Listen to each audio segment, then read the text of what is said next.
It started with 3 knocks on the back gate. Helen Draper wasn't expecting anyone. She never was. At 71, she had long since grown used to quiet days, soft mornings, and evenings that melted into darkness without interruption. The world had moved on beyond the edges of her little farmhouse, tucked deep into Millstone County, and Helen had let it.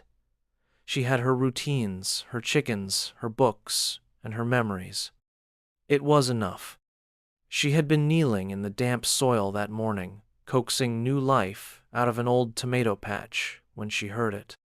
Tap, tap, tap. It wasn't loud, not urgent, but strange. No one came to the back of the house. That gate led to her field, her compost pile, and a crooked fence that ran parallel to a dirt road that hadn't been paved since Carter was president. She wiped her hands on her apron and stood slowly, her knees stiff, her back aching in the familiar way. The wind had picked up, smelling of damp leaves and coming rain. She walked around the shed, boots pressing softly into the muddy grass, and stopped when she reached the gate. 2 children stood just beyond it. Boys. Twins. They were small now, older than 8 or 9, with tightly curled hair and dark brown skin. One wore a red windbreaker zipped to the neck, the other had on an oversized sweatshirt with the hood up. They both looked like they'd been walking for a while. Their shoes were dusty, their faces were smudged. The boy in the red jacket had a backpack slung over one shoulder, the strap barely holding. The other clutched a wrinkled piece of paper in both hands. They didn't say anything. Helen stared at them for a long moment, unsure if this was real or some odd echo of a dream. Finally she spoke. "You boys lost?" They looked at each other. Then the one with the paper stepped forward and held it out through the slats of the gate. Helen hesitated, then took it. The paper was lined, torn from a notebook, and folded once across the middle. She opened it carefully. The writing was familiar, neat, slanted cursive, almost too neat for a child. If something happens, find Miss Helen Draper. Millstone County, white farmhouse, red barn. She will know what to do. J.L. Helen's heart skipped. She read it again. J.L. There were only 2 people who ever called her Miss Helen Draper in full. One had died years ago. The other, Jerome Littleton, had vanished from her life over a decade ago after aging out of the foster care system. He was just a teenager then, bright, cautious, kind in a way the world hadn't known what to do with. He used to call her Miss Helen when she volunteered at the community library. She'd helped him study, read with him after school, let him sit in the back room when he needed quiet.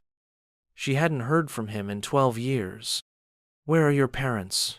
she asked, her voice suddenly dry. Neither boy answered. "Do you have a name?" The one in the hoodie spoke first, voice soft. "I'm Isaiah," the other boy added. "I'm Isaac." Helen looked between them. "Are you brothers?" They nodded in sync. "Twins?" Isaiah said. "We're 8 and a half." She glanced back down at the note. "Find Miss Helen." She looked out toward the dirt road behind them, half expecting a car or someone else to come walking up behind them. Nothing. Only wind. Only clouds. Only silence. "Did someone drop you off?" Isaac nodded. "At the gas station. Yesterday." Helen blinked. "Yesterday? That's miles from here." "We walked," he said simply, as if it was normal. Something in her chest tugged painfully. It was the way they stood still, waiting, tired, but too proud to say so. They weren't crying. They weren't begging. They had come because someone they trusted told them to. And now they were here, waiting for her to make the next move. She pushed open the gate slowly.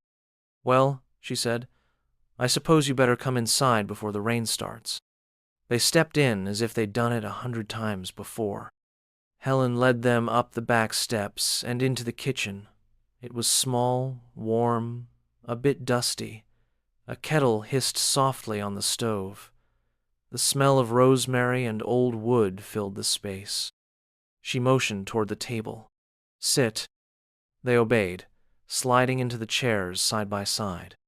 Helen poured 2 glasses of water, then set a loaf of bread and peanut butter in front of them. "Go ahead. Eat."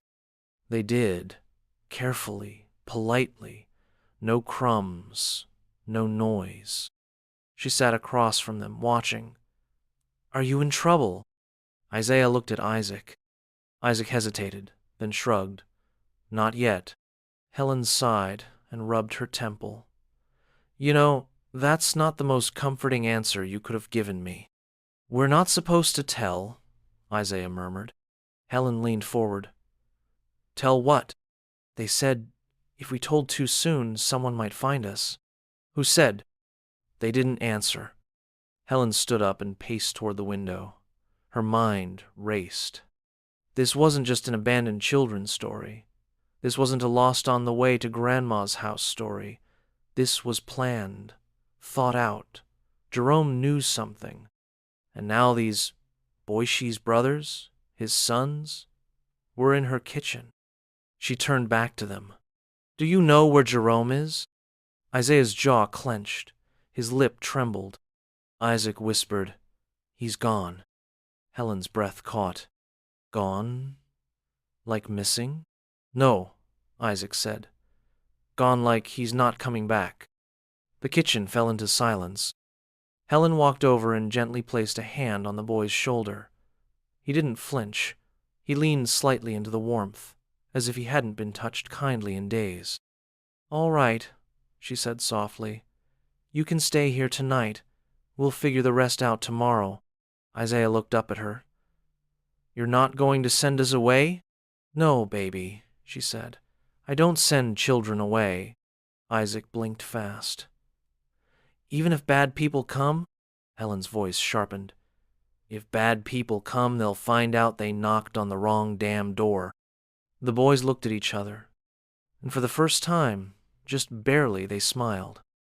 The storm came just after midnight. Helen had tucked the boys into the guest room, if you could call it that. It used to be her sewing room, then a storage space, and eventually just a quiet place with a single bed, a patchwork quilt, and an old radio that hadn't worked since 2009. She gave them pajamas her grandkids had long outgrown and set down a basin of warm water so they could wash their feet. They'd thanked her softly, nearly in unison. Now, as rain pelted the roof and the wind howled through the branches, Helen sat in her living room with the letter in her lap, the one that brought them to her. Jerome had written it. She was sure of it now. His handwriting hadn't changed much from the last note he sent her years ago, thanking her for everything, saying he was moving out west for a fresh start. She hadn't heard from him since. Her fingers ran over the name at the bottom. J.L. Who were these boys to him? She stared at the fireplace, but her mind was miles away trying to remember details Jerome had shared. Did he mention siblings, children, trouble?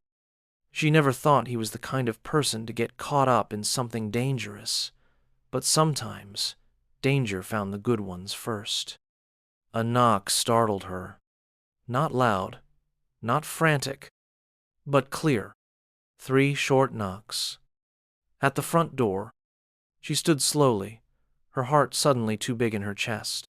She reached for the revolver in the drawer near the bookshelf, something her husband had insisted they keep just in case, though she hadn't touched it in years. The door creaked open, and she left the screen door latched. A man stood under the porch light. Early 40s, neatly dressed, clean-shaven, wearing a jacket too thin for the cold. He didn't smile. "Evening, ma'am," he said. "Sorry to bother you so late." "What do you want?" she asked, her voice steadier than she felt. "I'm looking for 2 boys," he said. 8 years old, twin brothers, black. Might have come this way. They're missing from their group home. Helen kept her expression flat. "There's no children here." You sure about that? I'm old, not blind. The man nodded slowly, as if measuring her. Their names are Isaiah and Isaac. They ran off during a transport. Foster placement went bad. They've been on foot since yesterday. Helen didn't blink. That sounds awful. It is, he said, and dangerous. The roads out here, the weather, they're just kids. I need to find them before someone else does. She studied him carefully. Something was wrong. His shoes were too clean, his voice too polished. And most of all, he didn't ask if she'd seen them. He told her they were here. What agency are you with? She asked. Excuse me? You said group home and transport. I worked with social services for 20 years. I know the lingo. So where's your badge? He stared at her for a beat. Then he smiled. It wasn't a kind smile. Ma'am, I think you're confused. No, I think you're lying. She closed the door in his face. He didn't knock again. But she saw the glint of his SUV's taillights disappearing down the road a few minutes later. Helen stood there, holding the revolver with both hands, shaking not from fear, but from the clarity that came with it. The boys weren't just lost. They were being hunted. She walked down the hall and opened the guest room door gently. Both boys were awake, sitting up in bed. You lied, she said, but her voice wasn't angry. Isaiah lowered his head. We're sorry. Helen stepped inside and sat at the edge of the bed. Who was that man? We don't know his name, Isaac whispered. But he worked for them. Them? Isaiah swallowed hard. Langford. Helen frowned. Langford? The tech company? They nodded. Why would Langford care about two little boys? Isaiah reached for the backpack and pulled out something wrapped in a plastic sandwich bag. It was a small flash drive. Jerome gave it to us before he disappeared, Isaiah said. He said if anything ever happened to him, we had to keep it safe, and we had to find you. Helen took the flash drive slowly, her fingers trembling. What's on it? He wouldn't tell us, just said it had proof about what Langford was doing, and that if the wrong people got it, more kids would get hurt. Helen stared at the boys. And you've been carrying this since? Since last week, Isaac said. He told us where to go, gave us a map, said someone might follow us, but you'd know what to do. She stood and walked over to her bookshelf, pulled out an old laptop ancient, but still working. She booted it up while the boys watched from the bed. The flash drive clicked into place. Dozens of files, some encrypted, some not. Images, PDFs, documents with government seals, and a video. Helen double-clicked it. Jerome appeared on screen, sitting at a kitchen table. He looked tired, hollow, but determined. If you're watching this, it means I didn't make it. And I'm sorry, he began. I didn't want the boys to be part of this, but I couldn't leave them out of it either. He took a breath. His eyes shimmered. Langford isn't just building tech. They're experimenting. On kids, behavioral stuff, cognitive manipulation. It started with contracts from the Department of Education. Now it's bigger, darker. The data on this drive links projects, payments, and personnel. It's enough to take them down if it gets to the right people. Helen paused the video. Her hands shook. She hadn't signed up for this, but life didn't care what people signed up for. She looked back at the boys. They looked at her the same way they had the first time waiting, trusting, scared. She unplugged the flash drive and slipped it into her apron pocket. All right, she said. Here's what we're going to do. First, we make sure no one saw that license plate when he left. Then, I call someone I trust, someone who knows how to move quietly. And then we find a way to make sure this doesn't disappear like so many other stories do. Isaiah asked, You're not scared? I'm terrified, she said honestly. But scared isn't the same as helpless. The wind outside howled louder. The rain hammered the roof. But inside, the old house stood firm. So did she. The morning after the storm, the world looked washed clean, but uneasy like the ground itself remembered what had happened the night before. Helen stepped out onto the porch, her shotgun resting loosely against the wall behind her, and scanned the woods beyond the pasture. No signs of movement, no tire tracks, no strange silhouettes. Still, she didn't trust the quiet. Inside, the boys were finishing oatmeal at the kitchen table. Isaac doodled small circles on the napkin beside his bowl, while Isaiah chewed slowly, watching the door as if he expected it to burst open any second. Helen shut the screen door with a soft thud and returned inside. "We need to move," she said. "Soon." Isaiah looked up. "Where?" "I know someone," Helen said. "Name's Richard Abrams. Used to work in cybersecurity. Now he runs a repair shop 3 counties over. Lives off-grid half the time. If anyone can open those encrypted files and stay under the radar, it's him." The boys exchanged a glance, but neither objected. "We'll pack what we need," she added, "and leave before noon." Isaac asked the question they were both thinking. "Will that man come back?" "I don't know," Helen said honestly, "but I'm not waiting to find out." They moved quickly. By the time the sun reached its peak, the 3 of them were in Helen's rust-colored truck, bumping down the gravel road with only one goal in mind: get the truth into the right hands. The ride was quiet for the first hour, until Isaiah finally asked, "Did you really help Jerome? A long time ago?" Helen nodded, keeping her eyes on the road. He was smart, restless, hurt, but never cruel. He used to spend hours in the library after school, just reading anything he could find. One day, I asked if he wanted to volunteer shelve books, help younger kids with homework. He said yes, and he never stopped showing up. Isaac looked out the window. "He told us about you once. Said you were the only adult who didn't expect something in return." Helen smiled sadly. "All I ever wanted was for him to believe he mattered." The truck rumbled down into a low valley where trees pressed close to the road. They passed an old sign barely readable under years of rust and moss. "County 12, Bridge, unsafe." "You think this guy will believe us?" Isaiah asked. "Richard?" "He'll believe the data," Helen said. "And if he doesn't, I'll make him." It was almost dark when they pulled into the gravel lot behind an old barn that had been converted into a workshop. A hand-painted sign hung above the door. "Abrams, Electric, Audio." Helen stepped out first and knocked twice on the side door.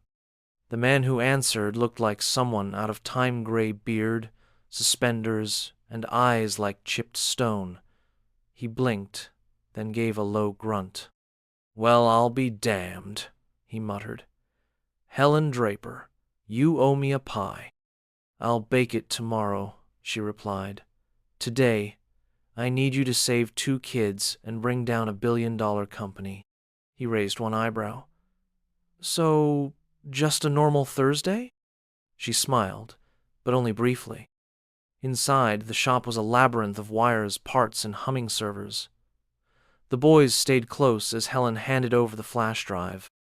Abrams slid it into his terminal and started to work without asking questions. That was the thing about Richard Hay had learned long ago, not to waste time doubting Helen Draper. As he read the files, his expression darkened. This isn't just whistleblower stuff," he said. "This is classified-grade research, clinical trials, payment logs, overseas accounts. Some of these files are tagged with Department of Defense headers." Helen crossed her arms. "What are they doing?" He looked at her. "Mind conditioning. Early, stage neural imprinting. They were testing how young minds respond to stress under digital stimulation. It's not just illegal, it's monstrous." Isaiah spoke softly. "Jerome said they took kids who didn't have people looking for them. Homeless, foster kids, Wards of the state, Abrams muttered. They thought no one would notice. Can you crack the encryption? Helen asked. I can crack it, but that's not the hard part. The hard part is what happens after. He turned to the boys. You two are more important than this flash drive. Because, if what I'm reading is right, some of these files were locked using biometric access. What does that mean? Isaac asked. It means you're the key. Isaiah shifted uncomfortably. Jerome said we were part of it, a test group. We didn't understand. Abrams looked to Helen. If that's true, their DNA, maybe even their memories, are tied to some of these files. That's next-gen stuff. Experimental. Dangerous. So what do we do? Helen asked. Abrams paused. There's a secure network I know. Independent journalists, former intel analysts, people who've exposed stuff like this before. If we get this to them and prove it's real, Langford's done. But, she prompted, but if Langford realizes we've got this, they won't wait for legal channels. They'll burn us to the ground. Helen stepped forward. Then we do it fast. That night, they stayed in a small cabin behind the chapeau that Richard had converted into a safe house years ago. Helen sat at the window, watching the stars blink between the trees. The boys had fallen asleep together on the small cot, their heads touching, breathing in sync like they'd done since birth. She held the old photo of Jerome in her lap, the one from the library's summer reading program, him holding a copy of A Wrinkle in Time, smiling like he'd just figured something out about the universe. I'm doing what I can, she whispered. I swear to you. At 3:17 a.m., the alarms went off. Abrams burst through the door. They found us. Helen didn't need to ask who. She was already putting on her boots. The three of them ran behind the shop, where Abrams had stashed a beat-up minivan under camouflage tarp. I backed up the data to 3 sources, he said, and sent it to the journalist network, but they're going to need time to verify and go public. How much time? Helen asked. Hours, maybe a day. Isaiah tugged her sleeve. Do we have that long? She looked down at him, heart pounding. We'll make sure of it. They peeled off into the dark woods, headlights off, tires bouncing over uneven dirt. Langford had tried to silence children. Now those same children were going to expose the truth. And Helen Draper, who hadn't raised a voice in years, was going to make sure no one shut them up again. The road out of the woods was rough and winding. Branches slapped against the sides of the van, headlights off, tires gripping muddy turns. The boys sat in the back seat, silent and tense, their small hands gripping the sides of their seats like they were bracing for impact. Helen drove, face set, eyes hard. Abrams navigated with a flashlight and a wrinkled map. No GPS, no phones, just instinct and trust. They didn't speak much. There wasn't time.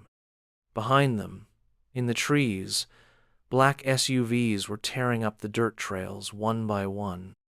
Langford's men were close. We need somewhere safe for a final upload, Abrams said, scanning the map. Somewhere with open signal and no surveillance interference. Helen's mind raced. There's a fire tower just north of Lake Elora, she said. Used to be state, owned, now abandoned. It's high enough to boost the signal for miles, and isolated. Abrams nodded. That'll work. If we can get there before they catch up.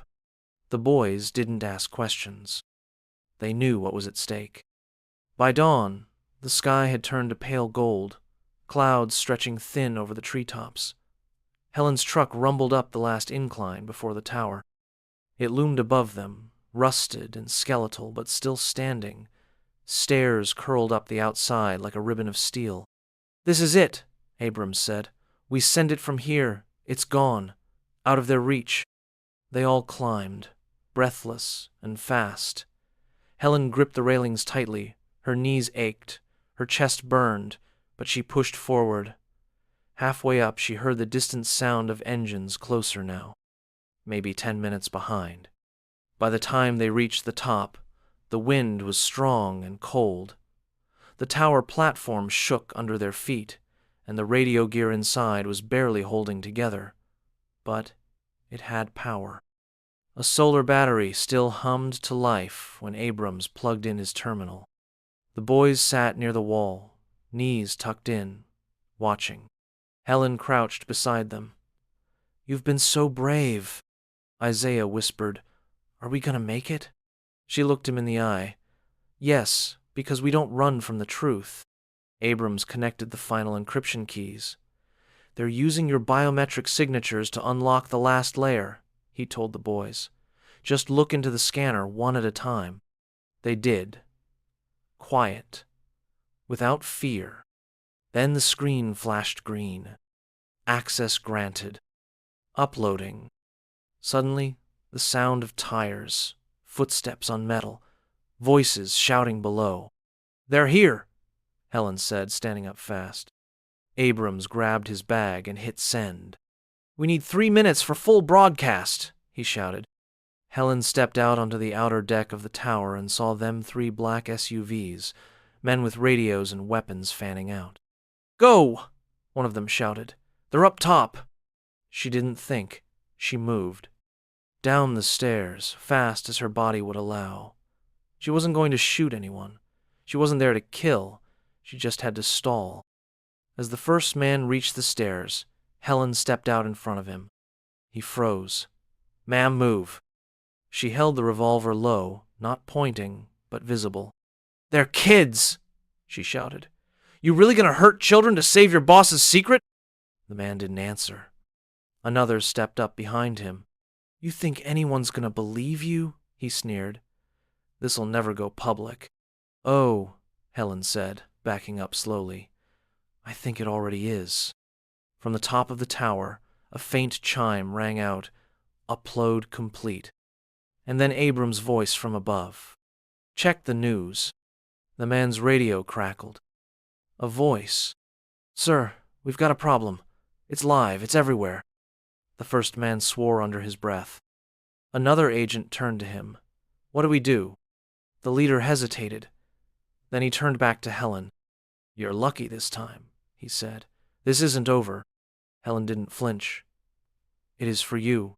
He motioned to retreat. Just like that, they were gone. Tires spitting gravel, SUVs disappearing into the trees. Helen exhaled. Hard. Back at the top of the tower, Abrams was checking feeds. Reuters, BBC, NPR, ProPublica. It's gone viral. They're scrambling to issue statements. He turned to the boys. "You two just lit a fire under every agency in this country." Isaiah blinked. "So, it's over?" "No," Helen said. "But now, the world's watching." 2 weeks later, Langford Dynamics had collapsed under federal investigation. Whistleblowers came forward. Investors pulled out.